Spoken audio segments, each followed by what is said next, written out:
వాంకిడి ఆశ్రమ పాఠశాలలో చికిత్స పొందుతున్న విద్యార్థిని నిమ్స్ లో మృతి చెందింది. కొద్ది రోజుల క్రితం వాంకిడి ఆశ్రమ పాఠశాలలో కలుషిత ఆహారం తిని అస్వస్థతకు గురైనారు కొంతమంది విద్యార్థులు. అయితే అందులోనూ ఒక విద్యార్థి చికిత్స పొందుతూ కొద్దిసేపటి క్రితం చనిపోయింది. అయితే ఈ విద్యార్థిని మృతిపై హరీష్ రావు స్పందించారు. విద్యార్థిని శైలజకు కన్నీటి నివాళి అర్పిస్తున్నట్టుగా ఆయన ట్వీట్ చేశారు. రేవంత్ సర్కార్ నిర్లక్ష్యంతోనే విద్యార్థిని మృతి చెందింది అని ఆరోపిస్తున్నారు. ప్రభుత్వ నిర్లక్ష్యం గిరిజన బిడ్డకు శాపంగా మారింది అంటున్నారు. తల్లిదండ్రులకు తీరని శోకాన్ని మిగిల్చింది.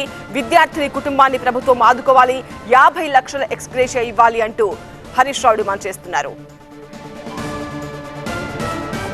మరిన్ని డీటెయిల్స్ మా కలీగ్ ఏలేందర్ అడిగి తెలుసుకుందాం. ఏలేందర్, అన్ని రకాల ఆధునిక చికిత్స అందించారు. ఏం జరిగింది, ఎలా చనిపోయింది అమ్మాయి, ఇంకా ఎంతమంది విద్యార్థినులు నిమ్స్ లో చికిత్స పొందుతున్నారు, వాళ్ళ పరిస్థితి ఎలా ఉంది?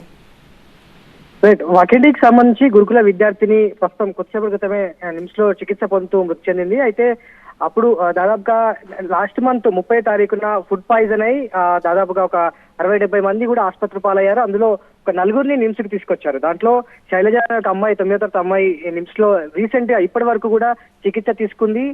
దాదాపుగా ఆమెకు ఫుడ్ పాయిజన్ వల్ల గ్యాస్ట్రో ఎంట్రాలజిక్ సంబంధించినటువంటి డిసీజ్ వచ్చి దాంతో కిడ్నీలు ఎఫెక్ట్ అయ్యాయని చెప్పేసి వైద్యులు చెప్పడం జరిగింది. దాంతో పాటుగా పూర్తిగా ఒక్కొక్కటిగా కిడ్నీస్ తో పాటుగా మిగతా ఆర్గాన్స్ కూడా డ్యామేజ్ అయ్యాయి.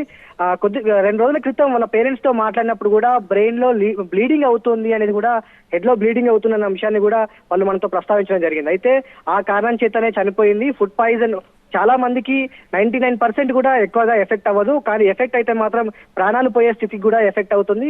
ఆ కారణంగానే ఈ శైలజ అమ్మాయి చనిపోయింది అనేది వైద్యులు నిర్ధారించారు. దీనికి సంబంధించి 2 రోజుల నుంచి కూడా ఆమె క్రిటికల్ గానే ఉంది అనేది నిమ్స్ వైద్యులు మనతో చెప్తూనే ఉన్నారు. అయితే కొద్దిసేపటి క్రితమే ఆమె చనిపోయారని చెప్పేసి ధృవీకరించారు. వెంటనే అక్కడ నుంచి గాంధీ ఆసుపత్రికి తరలించారు. అక్కడ పోస్ట్ మార్టం చేసిన తర్వాత తల్లిదండ్రులకు శైలజ మృతదేహాన్ని అప్పగిస్తారు. అక్కడ నుంచి నేరుగా వాళ్ళ ఊరికి తీసుకెళ్లి అంత్యక్రియలు నిర్వహించేందుకు ఏర్పాట్లు అయితే చేస్తున్నారు. దీనికి సంబంధించి ప్రభుత్వం ఆదుకోవాలనేది కూడా ఇటు కుటుంబ సభ్యులు కావచ్చు, మిగతా పార్టీలకు సంబంధించినటువంటి నాయకులు కూడా పూర్తి స్థాయిలో డిమాండ్ చేసినటువంటి పరిస్థితి. వాళ్ళ కుటుంబాన్ని ఆదుకుంటామని ఇప్పటికే ప్రభుత్వం నుంచి ఒక అష్యూరెన్స్ ఇచ్చిన నేపథ్యంలో కూడా మెరుగైన చికిత్స అందిస్తామని కూడా ముందు నుంచి చెప్తున్నారు. నిమ్స్ లో ఆధునిక చికిత్స అందించినప్పటికీ కూడా ప్రాణాలు కాపాడుకోలేకపోయాము అనేది ప్రభుత్వం నుంచి వస్తున్నటువంటి మాట. దీనికి సంబంధించి కుటుంబ సభ్యులు ఏ విధంగా రెస్పాండ్ అవుతారో చూడాల్సిన అవసరం ఉంది. కానీ ప్రస్తుతానికైతే గాంధీ మార్చిరికి తరలించారు. అక్కడ పోస్ట్ మార్టం తర్వాత కుటుంబ సభ్యులకు శైలజ మృతదేహాన్ని అప్పగించనున్నారు. రైట్.